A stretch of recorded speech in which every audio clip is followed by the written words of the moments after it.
আসসালামু আলাইকুম রহমতুল্লাহ।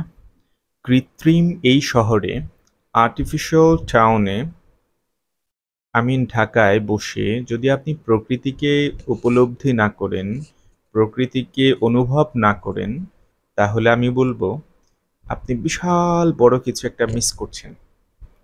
তো আমাকে জিজ্ঞেস করতে পারেন কিভাবে ভাই? আমি আপনাকে বলছি, আপনি আপনারা যেই বাসায় থাকেন, বাসার ছাদে যান, ছাদ থেকে আপনার আশেপাশের এরিয়াগুলো দেখেন, স্থানগুলোকে দেখেন, সবুজ গাছগাছালির দিকে একটু দৃষ্টি দেন, আকাশের দিকে তাকান, পাখি যেগুলো উড়ছে সেগুলোর দিকে তাকান। আপনি প্রকৃতিকে অনুভব করার চেষ্টা করেন। দেখবেন দিনের একটা অংশেও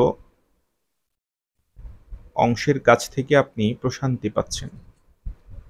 কারণ প্রশান্তির সব কিছুই লুকায়িত আছে প্রকৃতিতে। কৃত্রিমতার মধ্যে কোনো প্রশান্তি নেই। আপনি সারা জীবন খুঁজে খুঁজে থাকতে পারেন, কিন্তু আর্টিফিশিয়াল বা কৃত্রিম যেই ব্যাপার, সেখানে আপনি প্রশান্তি নামক কাউকে খুঁজে পাবেন না। এটার অস্তিত্বই নেই। পক্ষান্তরে আপনি যদি প্রকৃতিকে ভালোবাসেন, প্রকৃতির সান্নিধ্যে যান, প্রকৃতিকে অনুভব করার চেষ্টা করেন, আপনি দেখতে পাবেন প্রকৃতিতে টনকে টন প্রশান্তি, ফ্রিতে, টোটালি ফ্রি।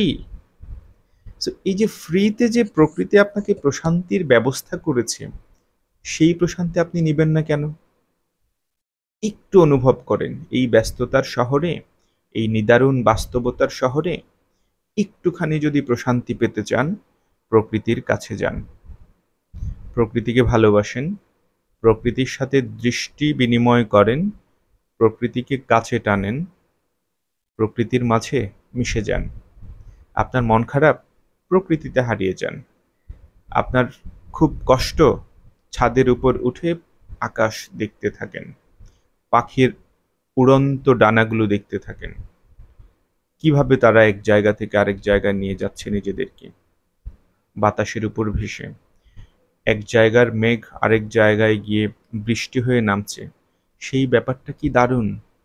আপনি যদি অনুভব করতে পারেন, আপনি দেখবেন প্রকৃতি আপনাকে সব কিছুই ইশারা দিয়ে বুঝিয়ে দিচ্ছে যে না, তোমার অস্তিত্ব পৃথিবীতে আছে, মানে তোমাকে জীবনযাপন করে যেতে হবে, পরিশ্রম করতে হবে।